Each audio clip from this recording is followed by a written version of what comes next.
What's up and good afternoon, good night. It is the Hoof Podcast, the Hoof Live. What is up? We have a very special guest in the house, in the Heezy for Sheezy. We got the OG Matt Parrino looking good down there. What's good, brother? Not much, man. I was just telling you guys before we started the show, I've been building a basketball hoop all day, and it's been a real pain in my ass, excuse my French. And so I'm actually sitting down in this chair right now, really looking forward to just talking some Bills and some football, because I need to put that all aside and, focus on something else for a while. Get rid of that. So take home message, hire somebody to put the basketball hoop together for you. Yes. Wow. Well, hey, that's rough, bro. I feel for you. Can you even hoop though? That's what everybody wants to know tonight. Oh, can you get it? Can you put it in, bro? Nate Geary's gonna find out. Oh, doing a little one-on-one or what? No, he talks some junk. And listen, he swings a mean golf club. And I will say I've seen some of his, some of the videos he posts of his swing, his form. It's perfect. Well, my world's on the basketball court, so we'll see how that goes, because he laid out the challenge, and it's gonna be fun. He's my buddy. I like talking trash, back and forth. But yeah, I can hoop a little bit. You got that step back game going on, or what? I got the step back. I like to dish it a little bit. I'm not a great one-on-one player, I guess. I'm a little bit better in that kind of pickup team ball, because I like to facilitate a little bit. See, you're Hoosiers. Yeah. Run the offense. I'm more white chocolate, although I'm getting closer to 40.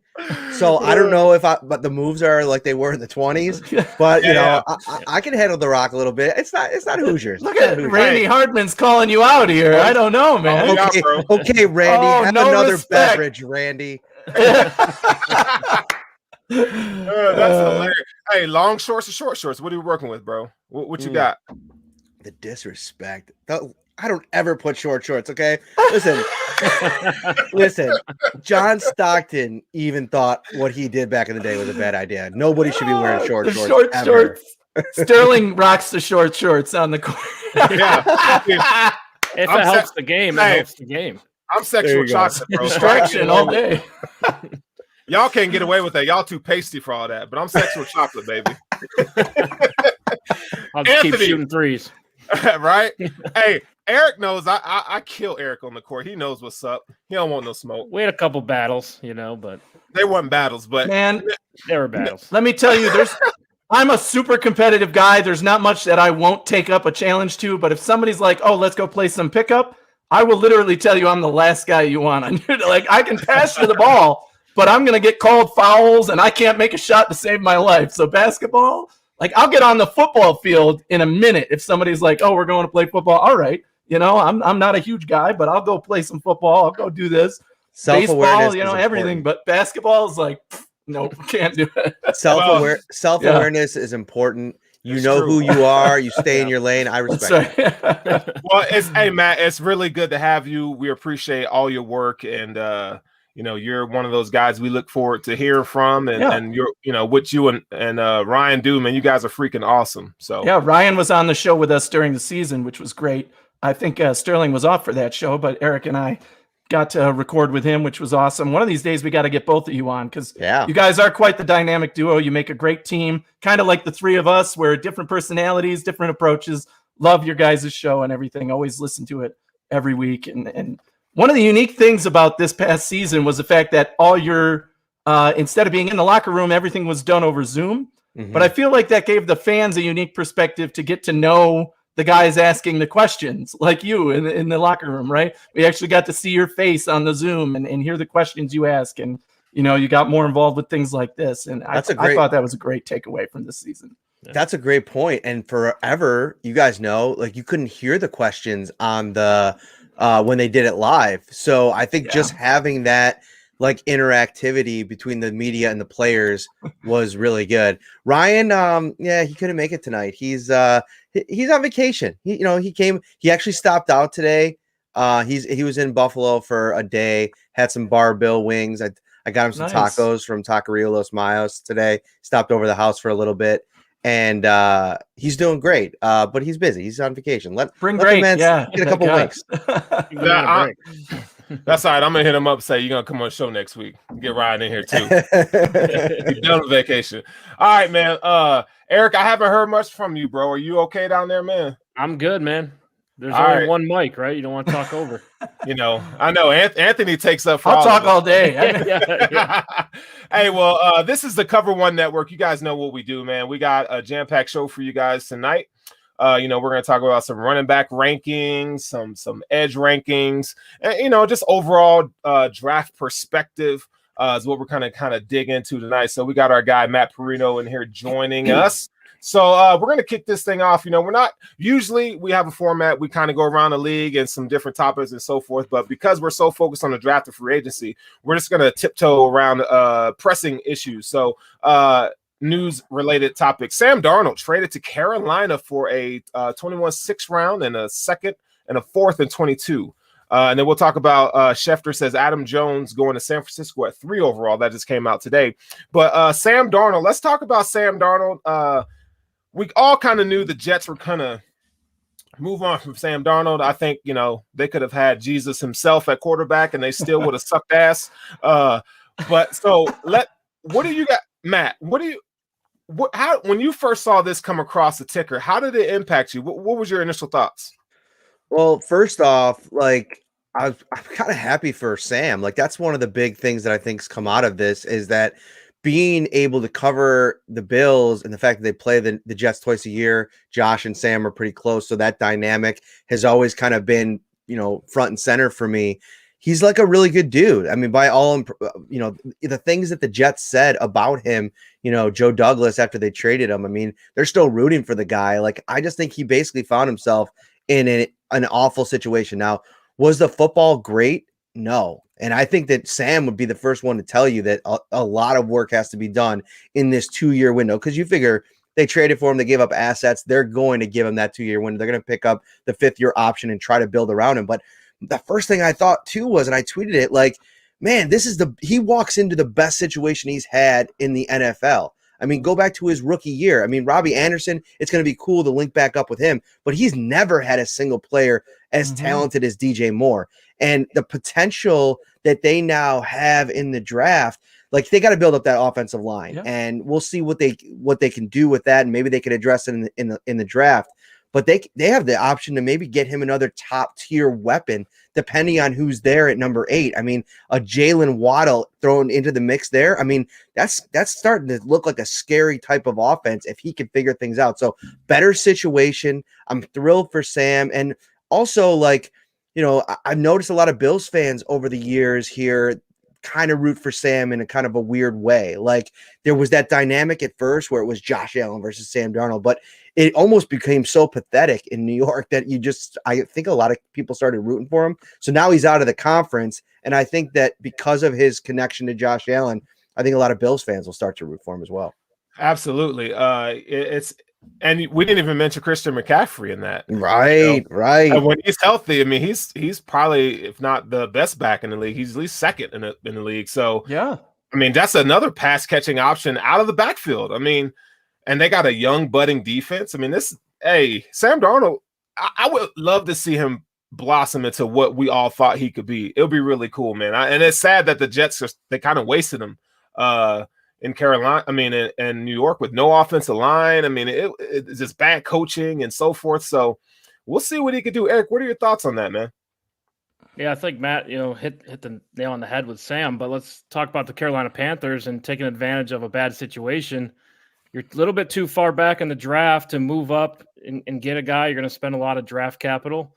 So you're kind of in no man's land as far as getting a guy you want in the draft. You look around, you got Deshaun Watson. I mean, the price is super high for Deshaun Watson. A lot of negative press out there right now. So when you're looking around the league to see who's available, I think Sam Darnold was probably, at least in my eyes, one of the top guys, right? He's still only, 23 years old? He's had 4 300-yard passing games. I mean, he's the youngest quarterback to ever throw for 300 yards in an NFL game. I mean, can we just call the Jets a farm team? They've traded away their last 6 first-round picks out of the last 7. Oh, that's so bad. And we know what this is kind of like being Bills fans. Just a few years ago, we were kind of in that same dynamic, with the Jets and the Dolphins. So kudos to Carolina for just taking advantage of a good situation and getting a capable quarterback with, hopefully a promising future. We'll see how that pans out, but giving themselves a shot with kind of a low cost.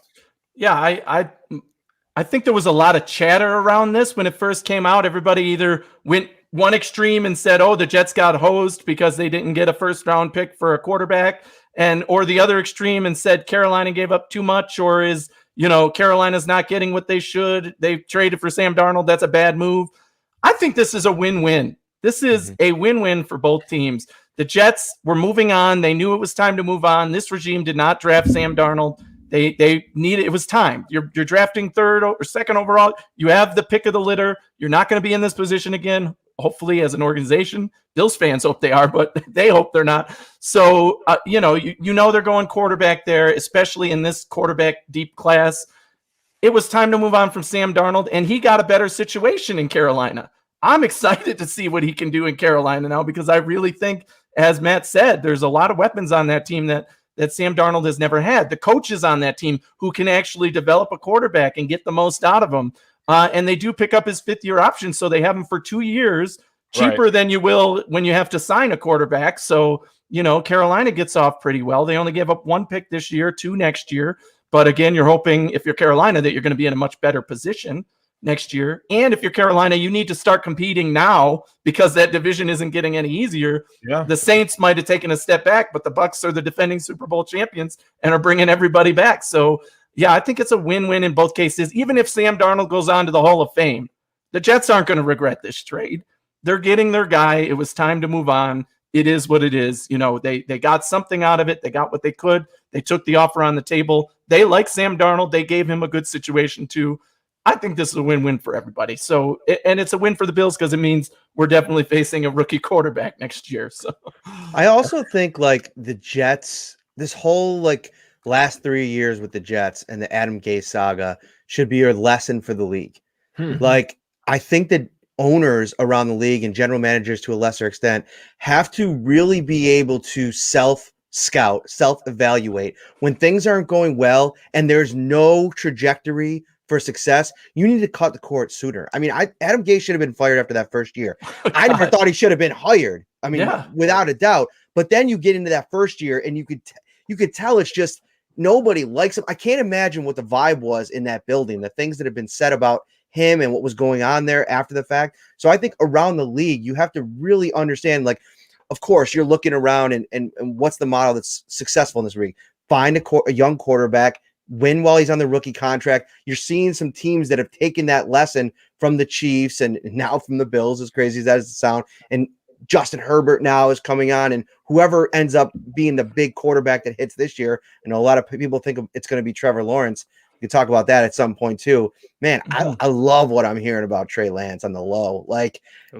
Wouldn't that be some crazy type of situation if the guy because really it's Zach Wilson, it's Trevor Lawrence. Those are the guys that are getting the pub. I still think people are sleeping on Justin Fields a little bit too much.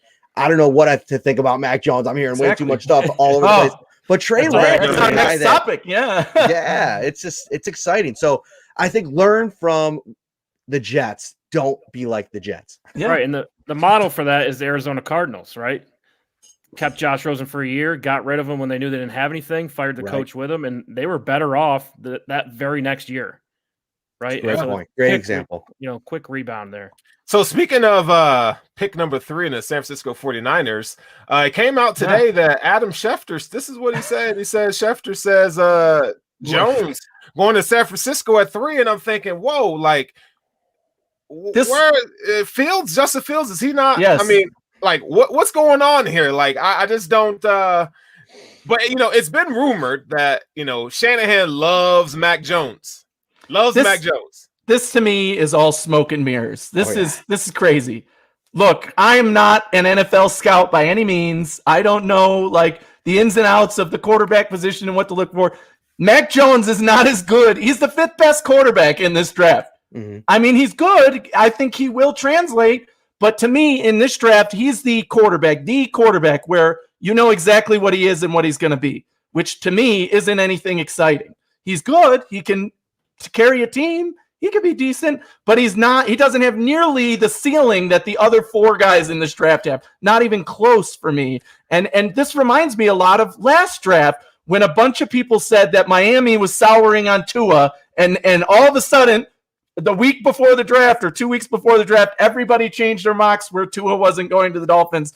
And I did not, because I said, look, I don't believe this smoke and mirrors. This is just before the draft talk when they've been gearing up for him, for Tua, for 2 years now. Of course they want Tua, and they ended up picking him at 5. I'm not sure. My mock right now, I have it being Fields at 3 to San Francisco. I think he's the guy that they're going to end up with. But I think it could be Trey Lance before it's Mac Jones. So, yeah, I'm not believing this yet until it happens, and then we can judge it then. But let me throw a little nugget at you guys. You guys can do whatever you want with it. But think of we always talk about context matters in the scouting community and so forth. And in life, really, context is king. Context matters. So you look at Kyle Shanahan and what he was able to do with people like Matt Schaub, Robert Griffin III, Matt Ryan, even. So his repertoire for cultivating quarterbacks is through the roof. You have a guy, Mac Jones, who's extremely smart.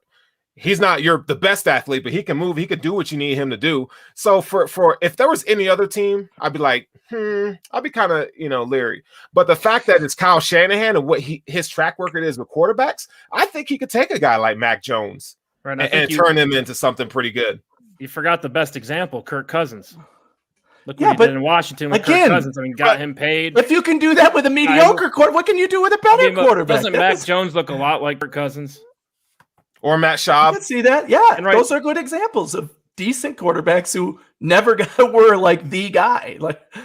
Like these other 4 have the potential of being. So for me, that's the argument of you still could work with something better. I'm glad you can take if that guy falls to you, but you didn't let him fall to you. You traded up to 3. So you better get the guy in the NFL who's going to be a potential top 5 quarterback in the NFL.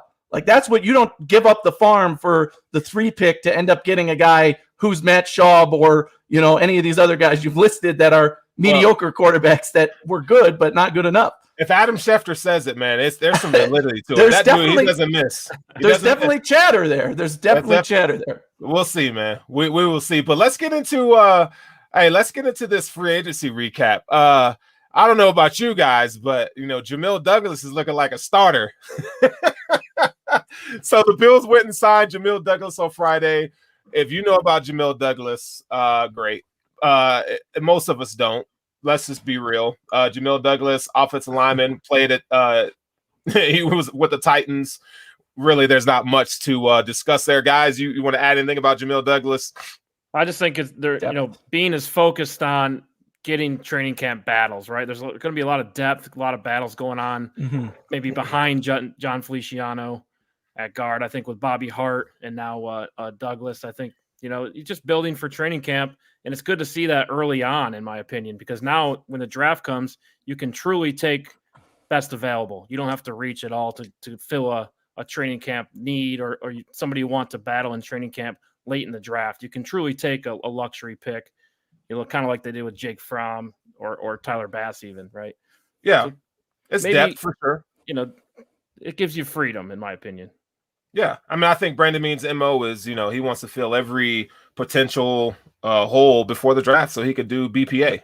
And I think this is another move right in line with that. So, I mean, we don't know what he may not even make the roster, but hey, it's good that, Brandon Beane's still out there trying to pluck talent. And, this is a guy he may flip for a 5th or 6th round pick. I mean, you just never know. He has starting experience.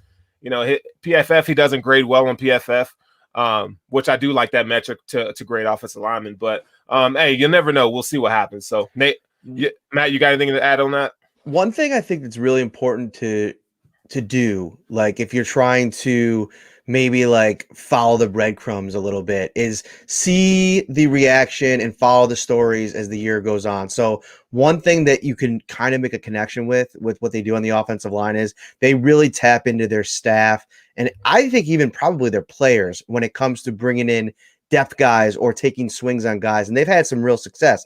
I mean, Quentin Spain spiraled out, and that we know that situation didn't end well, but he had a really important 2019 for them. He started 16 games, didn't allow a sack. They hit on Mitch Morse. They hit on John Feliciano. You know, in a lot of ways, they hit on a couple people. I mean, Brian Winters wasn't very good, but he did what they needed him to do last year. And, you know, Spencer Long is another guy that I remember Bills fans absolutely crushing that move when they signed him because he was so bad with the Jets the year before. But, you know, he kind of just became a cog in the wheel and figured it out. I think that's what, you know, Bobby Hart and Douglas are. I saw that John Feliciano tweeted a picture of Douglas with a little emoji. I think they came in the same draft year. I think they might have been both undrafted that year. So who knows? He might be familiar with him. Obviously, John's well-liked in that locker room, respected by the coaching staff. So there's always this conversation going on, and they know the kind of guys they want to add to that room. They need the right kind of mix. So you may see a Bobby Hart and throw on a couple awful like highlight reps, right? I mean, everybody's had. I mean, Brian Winters got blown up by H.A. Epinesa in camp last year, and that was the conversation for a week. But maybe there's a character trait or personality trait that he's going to bring with him into the room that they're going to miss without X, Y, or Z or whoever isn't there anymore. So I think that there's always a little bit of a method to the madness. And what they've done in the offensive line, I think you got to give them the benefit of the doubt on a couple of these guys, especially considering that the starting five really is set. And I think that there's going to be some really fun competitions in July, August. Yeah, I love that word, competition, because that's exactly what McDermott and Bean thrive on. And these are guys they brought in for not huge contracts, minimal deal, and just saying, let's see what you got, basically. And it's players you can do a lot worse than fifth and sixth offensive linemen who have plenty of starting experience. And that's what guys like this are. They have starting experience. They could come in a jam. You might not want to see them in there, but they're going to come into camp. And if they impress and show that maybe this coaching staff can get more out of them or whatever it is, like you said, Matt, with all those examples, I like these moves because they're just adding to it. And in the end, they could be traded for picks. They could be cut, or they could be part of this roster and be an important depth piece. So I'm all about that move. One more thing on Douglas real quick. Yeah. He was with Bobby Johnson in Indy in 2018. So there's a connection there. Yeah. And he was on the Super Bowl winning Patriots practice squad. So you know what they think about those Dante Scarnecchia ties back in the day. So can we get he'll probably just be in and out. Who knows? But so is that now the third Super Bowl ring added this offseason? That's right. Yeah. Breida, Sanders, and Breida has one as well. Yeah, that's right. Hey, can we hire Dante? Bring him out of retirement, because that'd be great to get Dante Scarnecchia as our offensive line coach. I mean, that'd be awesome. I would be so dope. But hey, check this out though. We got Ryan. I don't know. Ryan says he is a Texas fan joining the show, man. If you are a Texas fan and you are hanging out with the Hoof Live and Matt Parrino on the Cover One Network, you know, kudos to you, my man. friend. He's just a Texas fan trying to figure out what it's like to have a competent front office. Lots of room on the wagon. We waited a long time for this. All right, so hey, Ryan, we're not picking on you. We're just saying, like, we were you. Like, we've been there. We've been there. There's sometimes somewhere there's light at the end of the tunnel. So even though the Texans are kind of in a dark spot now, it might take you 17 to 20 years, just so you know. Hey, Bills fans, at Ryan, we went through it for 20 years, bro. Yeah, dude. Your time will come, but you got embrace the suck right now. Embrace the suck. I was going to say that, I know we're going to talk draft here in a second, but that trade that we talked about at the top of the show, the Sam Darnold trade, opens things up at the top of this draft now for, everybody's mock drafts are changing because something is going to happen with Carolina now where most people thought they were picking a quarterback. They're clearly not going to be picking a quarterback anymore, and it shifts the talent around. Is there something that you guys think is the major shift from that move? I mean, what direction do you think they go in now at 9 or 8? Where are they? I forget. Carolina? Carolina. They're at 8.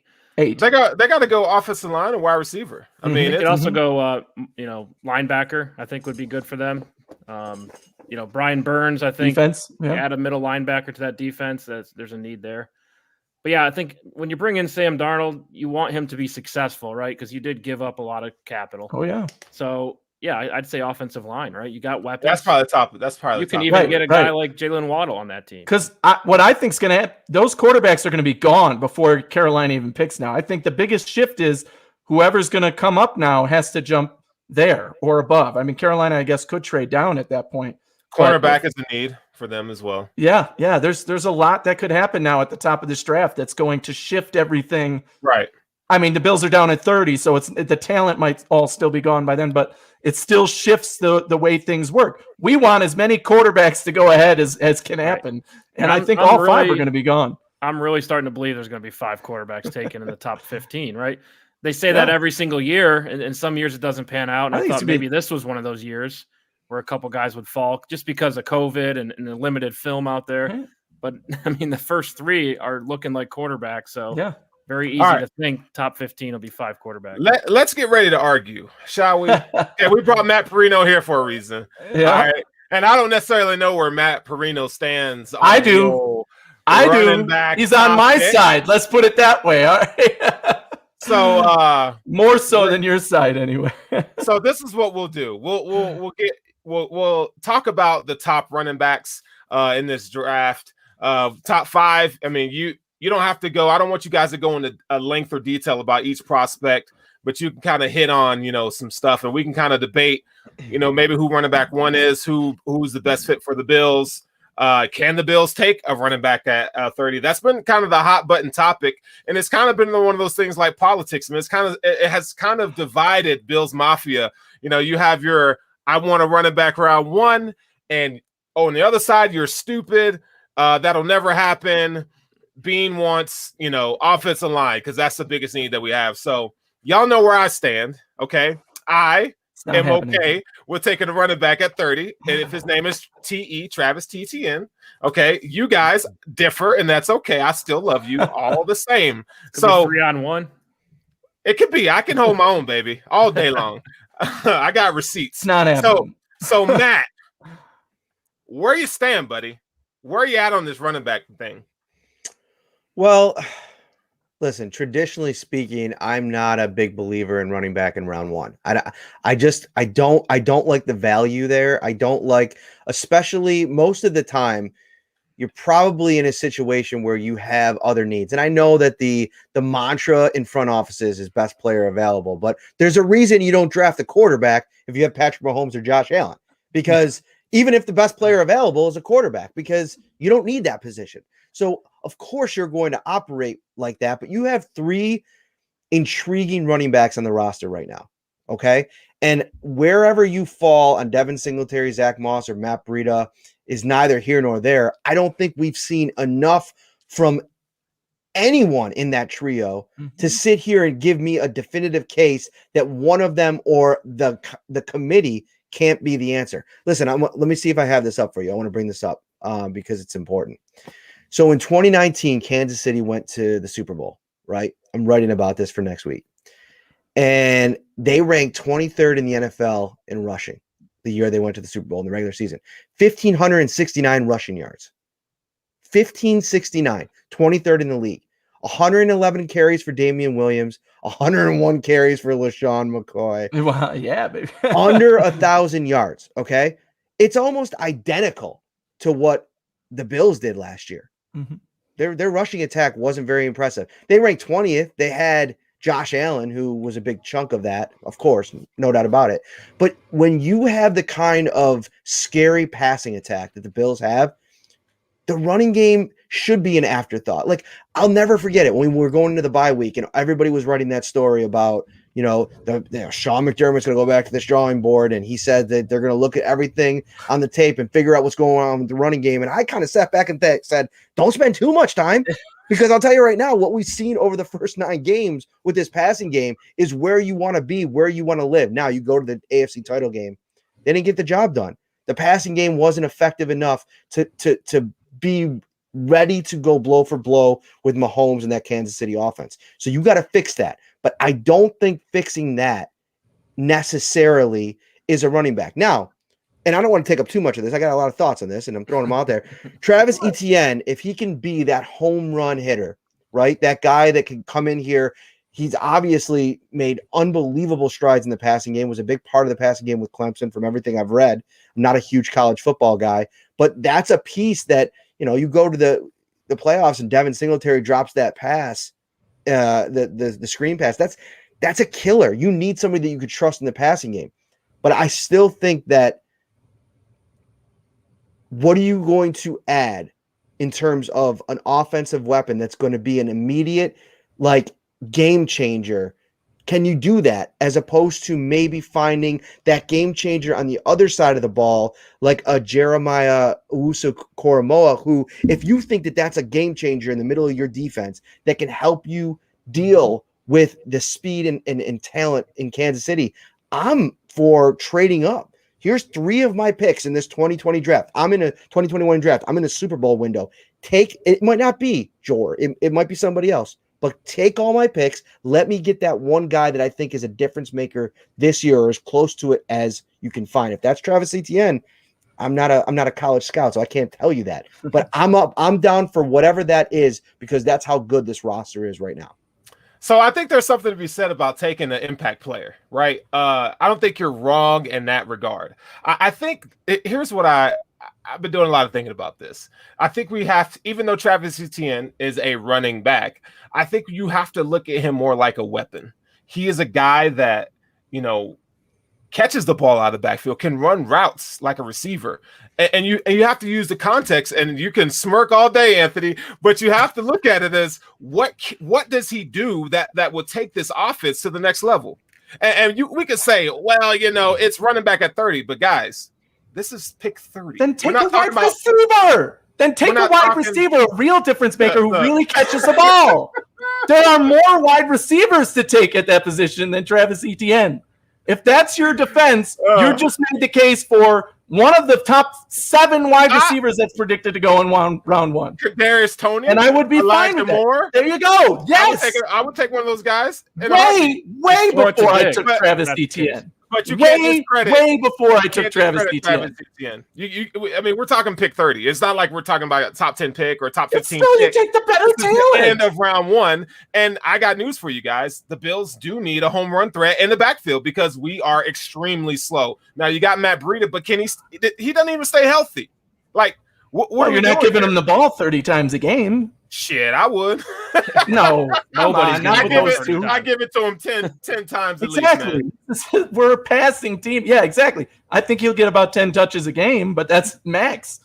And that's not he's going to make a difference. I like him as the speedy back on this team. I was all over him last year. I wanted the Bills to sign him. I love that they got him this year. All of his traits still complement this team well, but he's not going to be the guy. And neither is Travis Etienne if you bring him in. See. We're going to see. It's not going to happen. The Bills are still going to pass 80% of the time. What do you want? Right. So my thoughts are basically we don't need a dominant running game. This is a pass-first team. Yes. Long with the new receiving core. I think they only ran the ball about 39% of the time last season. But the thing is, they need when the passing game isn't going to work, they need to call the running game, and the running game needs to answer. And this really reminds me of the first New England game. They ran the ball down New England's throat in that game, and it was still close, but the running backs got the job done. And that's kind of what the Bills need is when they call the running game, they need to answer it. And I'm not real sure what you have. They could get it done on a weekly basis or even in a playoff game. I agree with Sterling. They need to add speed, right? Just change the pace. But I don't think you need a first-round talent. You got Matt Parrino. Feel that. Matt mentioned LaShawn McCoy and Damian Williams. They're both gone from Kansas City, right? They're both on different teams now, and that was only 2 years ago. So when you look at it like that, like taking a guy in the first round, I just holding on to a running back for 5 years. I think there's better positions you can get for that 5-year period. Exactly. Bigger needs. So that's the number one argument that I keep saying, right? I adamantly said whatever it was 2-3 weeks ago, and I've maintained throughout that time. The Buffalo Bills are not 100%. There is zero chance of them picking a running back at 30. It's not happening. It's impossible at this point. Could it?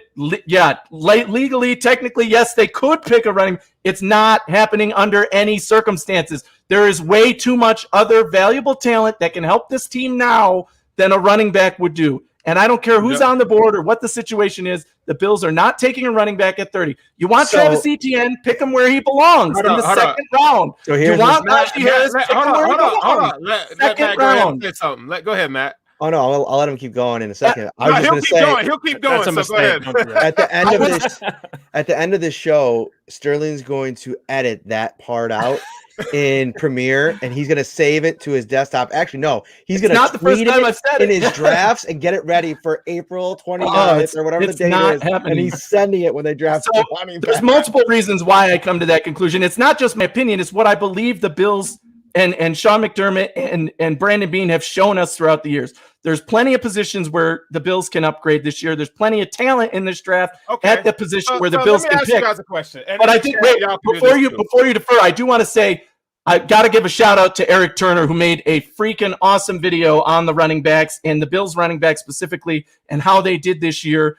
That's posted on the Cover One channel on YouTube. Check it out. It tells you everything you need to know. It starts off with what Brandon Beane and Sean McDermott said at the end of year press conference when they said it was the offensive line and the scheme and not the running backs. And then it continues on to go through what both of our running backs did during the year. One of the biggest take-homes for me was that Moss and Singletary are amazing pass blockers. And the whole point of this team, as we've all just said, we're a passing team now. So that is a huge key for the Buffalo Bills, and those guys do it very well. So before we even, because I think everybody just kind of forgot what you just said. But the question from Randy is, will Anthony get a running back at 30 tattoo? And you know what? If they do draft Travis Etienne with Anthony's champ stamp, we need to put running back at 30. Okay, that's what he has to get, and he needs to get my initials on his. Running out of room, Anthony. You're running out of room. Back. Okay, so that's not happening. So Kathy approves. Your wife says it's okay. If the Bills draft Travis Etienne, I'm coming to your house and I'm taking you to get that tattoo. How about that? So fair enough. I'll get his face on me if you want. It's not happening. I'm telling you. Travis Etienne. Wow. It's not happening. Let's clip that part too. Y'all heard it here first. He's getting the tat. Okay, so what are your rankings? Let's talk about your top 5 running back rankings, and we'll go through these real quick, and we'll kind of talk about them. We'll move the defensive end. Eric, we'll start with you, Matt, and then Anthony, you'll finish up there. All right, so keeping it light, I went with Travis Etienne number 1 over Najee Harris just because the added value in the run game, right? Okay. And I'm not talking about Travis Etienne running. I'm talking about Trevor Lawrence running, right? He ran the ball a ton, and there's a lot of plays where Travis Etienne is the lead block on that. And I think that would, day one, help out Josh Allen, right? With our, the way that Josh Allen runs the football, Travis Etienne is really experienced in that area. It helps the team day one. Najee Harris, number 2, dangerous weapon on the backfield, right? Big-time receiver. Could add a lot of, be a huge weapon for this team, right? It's a whole nother dynamic to the offense. But, again, that's it for me. I don't think we need all of that. Anyway, Javonte Williams, North Carolina, 3 for me. And basically, after watching him, I just wrote down he's everything that we want Devin Singletary to be. He's not real fast, but he's physical, he's shifty. He's Devin Singletary, if Devin Singletary was a first-round talent, basically. And then I got Michael Carter out of North Carolina, just a guy who can get to the sideline. He looks to me like a change of pace guy, right? Singletary shifty, Moss is going to hit you. I think we're kind of missing that guy who can get to the sideline and get up the field. Michael Carter has that. And along those same lines, Kenneth Gainwell out of Memphis. Just that third dimension, right? Just like I just said, we have the shiftiness, we have the power back, we have the pass protecting. We need that guy who can bust through, somebody who can compete with Matt Breida, and I think Kenneth Gainwell could be that guy. All right. Yeah, I like all 3 of these guys. Like, I think that it depends on what flavor you like, and I'd love to be, in these war rooms as they're talking about or talking with these prospects. I thought that was a cool thing about that embedded series last year, getting to see Brandon and the coaching staff talk to these guys, because I think that's a big piece of it. And I think any one of those 3, from everything I've read and seen, you can't really lose there. I'm going to put in a shout out for my guy Jarrett Patterson. Gets slept on. I mean, I'm the gear on. I was looking forward to that one. I'm like, where is he? I'm a huge homer, and I'm okay with it. That's my alma mater, and that dude's different, man. Like he's built different, like mentally. Like the dude, like to run for 400 yards in high level D1 football. I don't care if it's the MAC conference. Like that's like it just takes like a tenacity. Like, and he, to your point, he runs a little bit differently. Like he's not that burner that's going to beat you with speed down the field. Like he's going to take hits over the course of a game. And I think that made that performance even more impressive. He's just always been this guy that proves everybody wrong. We had him on the podcast last summer, and he is just I love the dude. I think he's gonna be a winner. I know that there's questions about his size and lack of speed and durability at the next level, but I think he's going to surprise some people. I really like Jaret Patterson. I don't know a whole lot about the running back group as a whole, but again, most of the time I'd say don't go running back in round one. Sorry. Mic drop. Hey, so okay, so let me ask you a question then. Who would you say Jaret Patterson's pro comp is? Ooh, that's a great question. I mean, Maurice Jones-Drew, maybe. Like, I might go back a little bit. I think I almost think he's like a little bit more.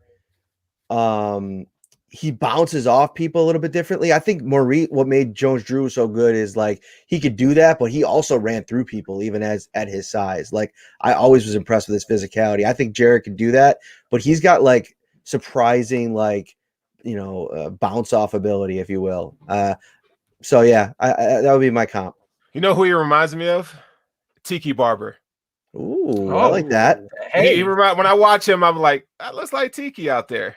I mean, he doesn't have the high handle, like Tiki did, but he looks like little Tiki Barber out there. So I like that. You can let him know I said that too. This is adding to the running back point here. Okay. A guy like Jaret Patterson, I also believe is going to have an impact on the NFL. You watch the kid play in college, and you just know that he's got it. And when you give him the ball, he's going to. That's in year one, or it takes him a little while to, actually get some action on the field. And he's not. I don't even know. Some people have him as like a 6th round pick in this draft. That's wild, right? And that's going to be an absolute steal. I mean, he could go as high as maybe 4 or 3, but the point I'm trying to make is those running backs are quality. There's a lot of quality running backs here that I think day one could have an impact on the NFL, meaning they could get number of carries a game day one walking into the NFL. And he's definitely one of those guys who I think could. It's probably not an ideal situation to just have him as your number one guy right away, but he could do that. And so are these other guys on my list. My list, I think, is exactly the same as Eric's, actually. My top 5. Travis Etienne, I did have at number 1. I just think his playmaking ability puts him a little over Najee Harris, plus what we've seen out of him.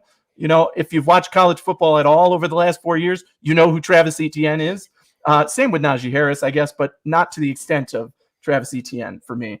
Javonte Williams at 3, Michael Carter at 4, both running backs out of North Carolina. Both are going to be impact players. Both probably need another running back to be tandem with them, but again, could start day one. I at 5, I was between Kenneth Gainwell and Trey Sermon. So I think Sermon from Ohio State could be my number 5. Again, those guys, wherever they're drafted, round 1, 2, 3, 4, these guys are going to all have the same kind of impact. And we could go deeper down this list and see the same thing. Now, are those guys as special as Etienne and Harris at making, big playmaking ability? Maybe not, but their stat lines might be similar by the end of the year when they have the same touches in the same situations. So, there's running backs I like in this class, just not in round 1. I don't think these guys are going to be there in round 1 for the Bills. The first 2 are probably going to be drafted. I mean, I know we're going to probably talk about fits for these guys, but I also believe that Najee Harris and Travis Etienne could be long gone before the Bills pick at 30. And I don't think they would go with a guy like Williams, who's more like what we already have. So, I think running back is, if those guys are there, if Etienne is still on the board at 30, he's going to fall into the 2nd round anyway. If you really like him that much, trade back up into the 2nd round and get him. I'd be okay with picking him in the 2nd round. It's just not happening in round 1. Hey, you never know, man. You never know. And so if you guys had a choice, a pick, right? So, if it's the 2nd round and you see a stud defensive end and a cornerback and Travis Etienne or one of these guys, would you in fact take him in round 2, or do you feel like that's not the value that that you're looking for? I think I already gave that answer for me. I would take guys in the 5th round. So no, for me. You a hater. You a hater. Well, I think you're such a hater. Like Matt said, it's about getting impact players, right? Yeah. This year is a little different than seasons past. And I think ETN in the 2nd round is an immediate impact player, right? So I think it'd be hard to turn away from trading up like to get that. him, you're saying, right, though? He said if you pick ETN in the 2nd round, right? At 61 or trading up to get him? 61. Let's just say even trading up. Well, if he's there, then yeah, he's a 1st round. It's like Epinesa pick last year where a guy who's a 1st round grade is there. And this 2nd. is kind of what I was talking about with the freedom, right? The roster's pretty well complete. There's a lot of training camp battles already there. We talked about this last week. Can 7 players make this roster? I think it's really questionable, right? So, I mean, a guy like ETN is immediate impact. I mean, what Bean has been doing recently, it's given him the freedom to trade up, right? You could package some of those picks later and move up and get an impact player.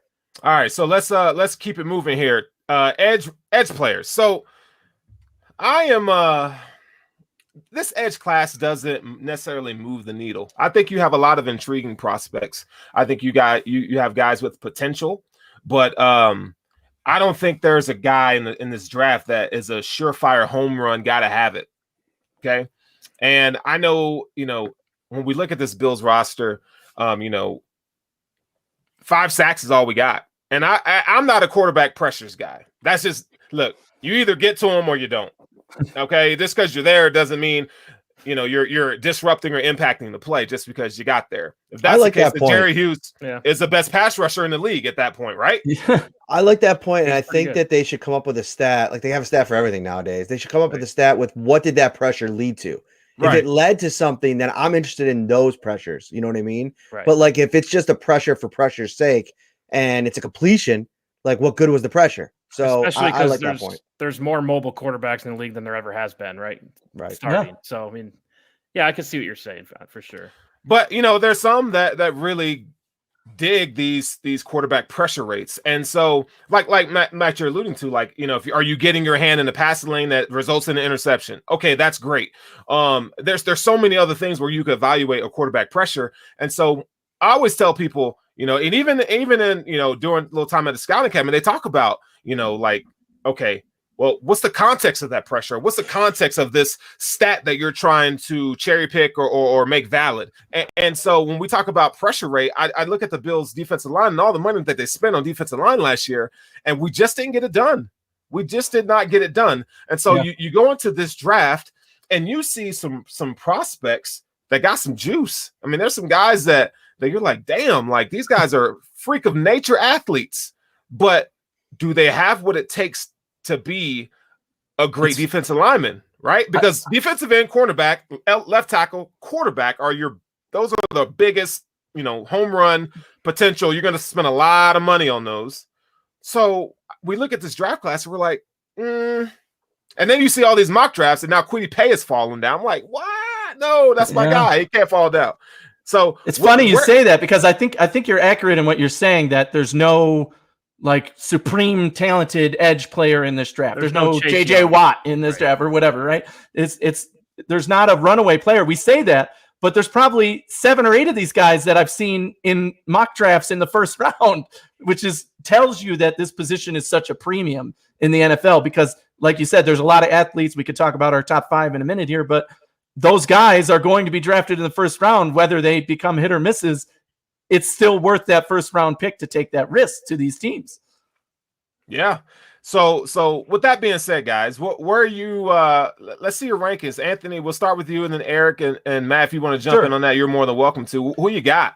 So number 1 is interesting for me because I'll be honest, I wanted to put Jalen Phillips here in terms of his tape and when I watch him, but when you read about the story of him, and he retired for 2 years, and his head is, there's some questions around if his head is in the game. He's supremely talented, but I couldn't put him at number 1. So number 1 for me is Kwity Paye, and I like him on tape. He pops. I think he's the best fit for the Bills. So if he's there at 30, unquestioned, take him. I would. So I think he's the number 1 guy for me. That moves Jalen Phillips to number 2, but there's still that question. So how far he ends up dropping and if he's a good fit for the Bills. If I'm the Bills in my current position where I think this is a position I need, I don't know if I'm willing to take that risk, even though he has a high upside. I'd rather go with number 3 on my list, Azeez Ojulari, who is a guy who is, again, like we've been saying, athletic, can get across, has all the talents, might not have, lighting up the stat sheet over the past year. But I love his talent. He's my number 3. Number 4, I have Gregory Rousseau, also from Miami. He did play this year, and he put a lot of good stuff on tape. So I think he's moving up draft boards. And then number 5 for me, this was one where it could have been one guy or the other, Jason Owe or Joseph Ase. But I went with Owe in the end, because in a lot of my mock drafts where I would prefer to trade down, he's the talent who's still on the board that I say, if I had to pick here and I was the Bills, that's who I would pick. Okay. Eric? So we talked about quarterback pressures a little bit. Got a little bit of work for that. So this is the rookie, defensive ends who were drafted in the last since 2013. And it's kind of their pressure rate by draft position. So Chase Young, obviously a first early pick. Shaq Lawson, 19th. So this is picks 1 through 19. It just shows you their rookie year pass snaps versus what they consider a pressure, right? A knockdown, a hurry, whatever it is. But I think it's interesting because when you put Hughes, Addison, and Epinesa in this chart, it shows you they're kind of on the upper echelon when you compare it to rookies. So, and I think that's a lot of that is because they rotate, right?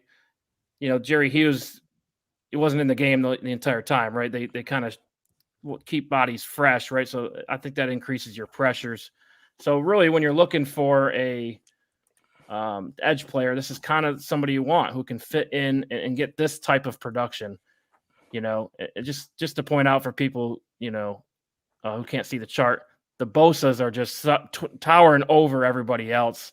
Obviously, they don't exist, especially in this draft. But we're kind of looking for that, middle round talent, maybe even like second round here, 20 to pick 41.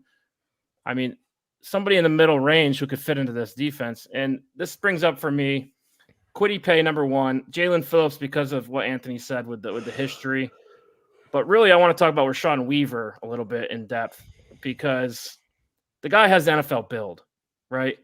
When you look at him, you see it looks like a giant AJ Epinesa. Like, they're literally, for me, kind of identical. And, I only watch a few games. I'm not considered a scout, but and so, Sterling, can you teach explosiveness? Do you think? Because really, that's what he lacks. He's got the size. I mean, the disruption is there, right? You watch him every single play; he's disrupting it, right? Mm-hmm. He's the only player I really watched and who was dominant. The other guys were fast, they're long, all this. This guy's dominant. He's disrupting every single play, but he's not real explosive. He seemed kind of slow. But I mean, Joe Marino mentioned him on our show a few weeks ago, that he's kind of a guy that McDermott would like, just because they don't really get guys who are fast off the edge. They like guys who can push straight forward, right? And I think he fits that. So I put him number 3. And I know a lot of people have him late. Maybe I'm not trusting what I see, but I mean, Rashawn Weaver is a guy I think is going to be high on the Bills list, and I have him at 3. Ojulari, number 4. Okay. High motor, right? Love the high motor. And, I think McDermott likes that as well. Pretty good production with the limited pass snaps. And Osai out of Texas, Joseph Osai, again, high motor. I mean, you look at Ed Oliver, this guy kind of reminded me of him on the edge, because he's tackling running backs who get by him, and he's tackling them at the 6 from behind. I mean, that's the type of energy that you want for this offense. So those are my 5. I'll give you a little sneaky one. Peyton Turner, University of Houston. We talk about, so when we look at defensive ends for the Bills edge players, they have kind of a prototype. They don't, like you said, they don't really go for the juice, the speed, or what, they go for technicians, violent with the hands, the ability to maybe bend around the corner. Heady defensive ends is what they kind of strong kind of defensive ends. Peyton turned out of Houston. If you guys haven't checked him out, go check him out, man. He's a pretty good prospect. Probably see him around in the third, fourth round selection. He's probably going to go around there, but to kind of the Epinesa diet. I like that. Changed his body type during the season. For those of you who aren't aware, they put that man in the lab and didn't let him eat, and I felt bad for old Epi. they starved that guy. They starved him. Matt, what are your thoughts on defensive end? Is it a real need moving forward? I think it's an area where I wouldn't call it a need. I'd say it's an area you want to add. And I think to your point, it's an astute observation about like what they like powerful guys, guys that are, multiple, that can do different things, line up in different spots in their set. But I think you got to maybe go away from what you've liked in the past, because I don't think they've really done a good job on the edge. Like, they inherited Jerry Hughes, and everything else really that they've seen, or that we've seen under Sean McDermott on the edge, hasn't really worked. I really like Efe Adoba. I love I keep calling him Obada. Obada. I really like that addition, because I think that he has a familiarity with Eric Washington and McDermott to the point where he'll come in and be comfortable, I think, right away, especially with a traditional offseason. And I think he has the kind of traits that are just a little bit different. I know Carolina used him on the interior a little bit last year. I think he has the ability to rush a little bit more on the edge and be a little bit more impactful. But I would like a guy that, one guy that I really thought in free agency, I never thought that they were going to really make a run at him. They didn't have the money, especially after Milano and Darrell Williams and Feliciano. But Hassan Reddick is a guy that, it doesn't traditionally pop, because, he's a guy that stands up. He doesn't put his hand in the dirt, really. He's more of a linebacker, but I think they need some real speed off the edge. And I think one guy that's really interesting to me is Gregory Rousseau, from the perspective of the fact that he'll at least whet their appetites with the ability to move them inside. He did that at Miami, but also I think that, and I know the pro day wasn't great, and I understand that, he's been out of football for a year. So I didn't really expect that pro day to jump off. Like Jalen Phillips' pro day was phenomenal, and he's morphed his body. He's coming off of a strong season last year. I expected a good pro day, but Rousseau is a guy that everywhere you kind of look, I know his stock's taken a hit a little bit lately, but he's been among the 1 or 2 or 3 edge rushers. And Daniel Jeremiah's latest mock came out the last few days here. He's got Kwity Paye going at 10 to Dallas. Then he's got Jalen Phillips going at 14 to Minnesota.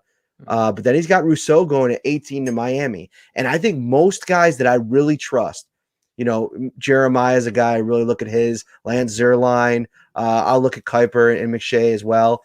They got Rousseau being gone by the time the Bills drafted 30. So if he's there, he's somebody that, with the size profile and what we saw, if you go back and watch him in 2019 at Miami, he's got that kind of burst that I'd like to see them try to add. So I think that all of this points us back to what you said at the top, which is this isn't really an edge class that gets you super excited. There's not that one player, like even like a Brian Burns, that could go in the middle of the rounds, middle of round 1, that you could maybe trade up for, that has those kind of like explosive traits that is probably going to translate at the next level. I don't know if that guy's in this draft. So then I think you probably, I wouldn't be surprised if it made sense. I don't know if it would be at 61, but I wouldn't be surprised if they went on the interior too, because I still think there's areas that they can add inside there too. Yeah, no, I think you guys make some good points. And here's something that, maybe change the subject just a tiny bit, but I think we're going to see a lot of offensive linemen go in round 1 this year, just because there's a lot of uncertainty about some of these prospects, and a lot of them didn't even play, and it was mired by COVID and so forth. But I think the safer picks, because it's so deep with the offensive line, I think outside of quarterback, maybe a couple corners. You're going to see a run on offensive linemen around pick number 9 or 10-ish. And I think we're going to see a lot of these defensive ends be kind of pushed back to maybe the 2nd or 3rd round, because like we mentioned Gregory Rousseau, I like him as a prospect, but he is extremely raw. He's kind of like he's kind of like Epinesa in the sense that you draft him, you're going to have to groom him. Now, do you have the coaching staff to facilitate and be patient with his growth? I think he's going to give you I think he can come in right away and give you some spot plays like Epinesa did. He can give you some okay, like, I see you, big guy, make a play here and there, but he's just not ready yet. I mean, you see Russo operating off of pure athleticism. A lot of people are saying that. A lot of people are saying that same thing about Jason Oweh, the Penn State guy. And, the Bills have been linked to him for a while because they scouted a lot of Penn State games. And, is this the guy that they have in mind? We don't know until the draft, but same type of thing, right? Lots of talent, lots of athleticism, but he's going to need coaching to get the best out of him. And I'm not sure he's a make an impact on day one kind of guy versus some of these other talented players. So I don't know, maybe Rousseau has more of a ceiling than Oweh coming in day one, but I don't know. Yeah, a lot of these guys, I agree, it's unpredictable. And there's a lot of teams right in our range in the draft that need edge players, right? The Ravens, the Browns, a lot of those teams just ahead of us, a few spots, are probably also going to be looking at edge players, and that could be where we start to see a run, because I agree with Sterling that O-line is probably going to be the dominating pick in the 1st round this year, and there's a lot of talent there too. So we did that last week.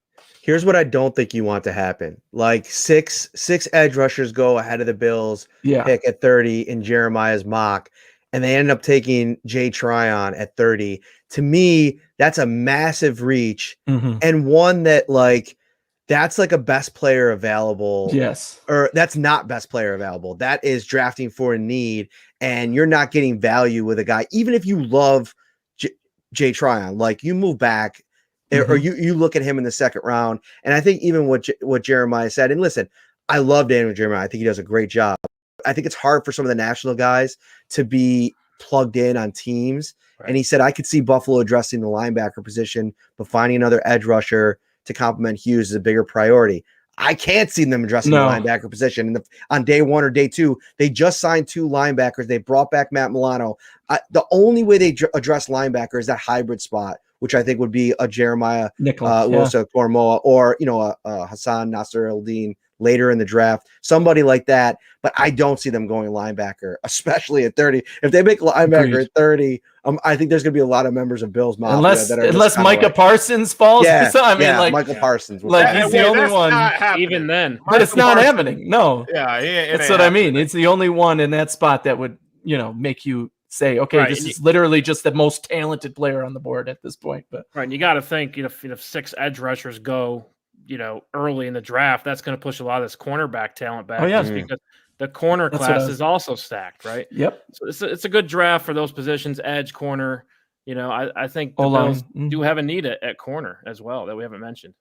Yeah, those are the 3 positions for me in the 1st round: edge, cornerback, O-line. One of them will fall, and running back is 5 spots after that. So regardless if Najee and everybody else is still on the board, even if ETN's still there, the edge, the cornerback, and the O-line best available player, I would pick all of them probably over the running back position. It's all fun and games, so you have to get a tattoo. So we're running out of time here. Let me ask you guys one thing before we get out of here. Okay. What would you give up to get up to 7 to take Kyle Pitts? Oh my God. He's my favorite player in this draft. That's the one player, when we had Joe Marino on, somebody said, who do you think the Bills would trade up for? Who do you want them to trade up for? I said, I would give it to you. Kyle Pitts is the surest thing in this draft to me. Would you give up a 1 next year? And absolutely. What the heck's a 1 next year if we can get Kyle Pitts and go to the Super Bowl? Okay. Go ahead. What was the other? What else? What do you think it would take, though? That's the problem. I mean, to get up to 7, it's a lot. Probably going to have to give up 30. Next year's 1, a 2 maybe, and a 4 maybe. It's a lot. It's a lot. But I do it in RP for that guy. Surest thing in this draft to me. On the surface, I'd agree with you. On the surface, I'm Yeah, take a swing. This guy is a generational talent. Like everybody said, can't miss prospect, but dude, that's a lot of capital. It's definitely not a McBean thing to do. So I don't think it's probable or going to happen. I think the rational side of me says, okay, I get the window and I get that Pitts could come in here and be that guy that produces right away. But when they give Josh Allen this mega deal and in 2022, 23, they need those draft picks. That's a lot to give up. You're going to have to refill wide receiver at some point. I would say it's too much for a tight end. Let's not forget, like George Kittle's a third rounder, right? What's the drop off between Kyle Pitts and Knox, A, and then B, Pat Freiermuth out of Penn State? Oh, he's way behind. But like the combination, I think you could get by with a Knox and maybe Freiermuth over giving up your first round pick. I mean, if it was edge or one of the priority positions, I'd feel a lot better. Right. I think we talk about value a lot, and I think we put too much emphasis and stock on true value when it comes to first round picks. You take a guy like Kyle Pitts, who's projected to be a Hall of Famer. I don't really think it matters after. I mean, we can go back and look 5 years ago and look at Bill's first round picks, and we like, you know what I'm saying? Kyle Pitts will be the highest tight end ever drafted, right? That's who cares. But you put him with Josh Allen? Are you kidding me? With that that is a recipe for really. That would be incredible, and that's a great question, Matt. That would be love it. I would give it up in a heartbeat, no doubt. But I don't think. Unfortunately, I do not believe that McDermott and Bean will do that. I don't think it's their kind of move, but I love it, and I would do it because I think he's the surest thing. I think he is a Hall of Famer. I think he comes in day one and dominates. He's going to be Travis Kelce in 2021, depending on who's throwing to him, I guess. This regime has shown their money spot is rounds 3 to 5. That 3 to 5 is where they get their best players. Outside of Josh Allen, Tremaine Edmonds, 3 to 5. I think that's their money spot. So they probably won't, but it's interesting. Hell, I'll call up Atlanta and be like, "Well, what's up, baby?" Well, you know that I'm high on Brevin Jordan as well, but I want him in the third round, and he's so far behind Kyle Pitts, it's not even funny. He's going to develop and be a guy in 2 years who, next to Dawson Knox, could be a threat, and I love him on tape. That's why I want the Bills to get him in the third round. But you bring up a good point that whatever the Bills miss on in round one, whatever they draft is going to be great. Hopefully, meaning edge, O-line, or cornerback. Whatever they don't draft, then you start using the board. So maybe at 2, if their ETN is still there, we draft him, great. Then that 3 through 5 is the magic rounds to find the edge player who you really fell in love with that isn't a first round graded guy, or the cornerback who's still on the board that's a late round guy that you love. They did a pretty good job with Dane Jackson last year, so there's guys there. So real quick before we go, I want you guys to give me the Bills picks round 1 and 2. Okay, I'll start. In round 1, I think they pick Elijah Moore, and in round 2, I think they go with Hamza. That's who I think. That's what, in my heart of hearts, that's what I think the Bills are going to do. Matt, who do you got? Round 1 and 2. So I'd like that. Though at 61 though, if they traded back into the third and got Hamza and added another like a fourth in this year's draft. And I understand what you guys were talking about earlier with not being able to roster 7 guys. I get that, but I still think that the practice squad rules are going to be similar to what they were last year. I think they like those expanded practice squad spots and the protected players and all that. So I think you could kind of hide guys a little bit more. I mean, Isaiah Hodgins spent a big chunk of it. But I'm going to say at 30, oh man, I keep coming back to like dream scenario being like Caleb Farley. I like his attitude. Yes. Of course, he's a great player. He's most people projected him before the injury as a top CB. So if you can get that at 30, that's great. But I also think that like he's a fit personality wise and would be just like a smashing home run. And then maybe come back in the second round with like a Tryon, or if one of these guys falls, which I think one of them is going to, like an OA or Osai. I'm not as big as on Osai, but one of those guys. I think you want to address the D line. I like the Uzarike, Levi. I'm not pronouncing his last name right, but I like that in McShay's mock draft. So okay, a lot of fun options. So let me tell you why I went with Hamza round 2 is because they've missed out on Big Nickel since they've been here, and they waited too long last year. They had a chance to take Jeremy Chin, and Belichick took Kyle Duggar. So I think they might I think they may go into this draft with a little bit more urgency, taking that chess piece that they've been desiring. So that's why I say Hamza 61. Anthony, go right ahead. In the first round, I think I'm still leaning in offensive line in general. I'll say we did the offensive line rankings last week. I'll take any of my top 5 guys at that spot. So let's say it's Elijah Vera-Tucker. Bing, that's an easy pick for me ahead of anybody else on the board. Interior offensive line for me would be, if one of those guys falls, definitely the pick at 1. So that for me leaves cornerback edge in round 2 and 3. And I'm probably doing what's similar to what Matt said, trading up in a way, trading that 5th round pick, trading up or down to get the guy I want, whether that's Oweh, I would love to get him in the 2nd round. Whether it's Hamza Nasruddin, I like that pick as well. And the other guy that I really love that I want to get is Afichu Melifonwu from Syracuse, the cornerback. Okay. So that would be check this out. So I did a mock draft today over on the Draft Network, and I just was trading like a madman. And I ended up getting them Melifonwu with the 3rd pick. I got Nasir Al-Din with the 4th pick. I can't remember who I got. I think I got Farley with 30. So you ended up? I took 2 corners in the top 80. But I love it. I think that's a great idea. I think that's a great idea because then you really set up the depth at that spot. Because I mean, I know you got Trey White and he's great, and but at the end of that deal that he's on now, I mean, you give yourself real options if you have that kind of talent. So, and I think the trading down scenario, we've been saying this probably for a full year now, but as you trade down, I really aim to get, man, if you could give me 3 second round picks or 4 second and third round picks, that's the sweet spot in this draft. I really feel all of those guys I mentioned, except for Elijah Vera-Tucker or whatever offensive lineman in the first round, you could probably still get a quality one in the 2nd and 3rd round if you trade down from 30 and trade whatever it takes to get 3 guys in round 2 and 1 in round 3. And I'll take that all day. Eric, closing out. Yeah, I'd say offensive line's intriguing, but I'll go with Eric Stokes, cornerback out of Georgia at 30. I think he does it all for this team. He comes in, hopefully takes Levi Wallace's job, but I think over the course of the year, you could step in and play a big role on the team. And, do you mean you hope that he takes Dane Jackson's job? Oh, possibly. That might be a little easier. So that could happen in training camp. But round 2, I'll go with Rashawn Weaver out of Pitt. I mean, I talked about him earlier today. I just think he just looks like a McDermott pass rusher, and with that length, I mean, I think we'll be surprised if he is there in the 2nd round. But if he is, I think he fits well as well. What the Bills are doing. All right. Before we go, Matt, you want to tell our listeners where they can find you? Yeah, man. At Matt Parrino on Twitter is the best place to find all of our content. We're going hard.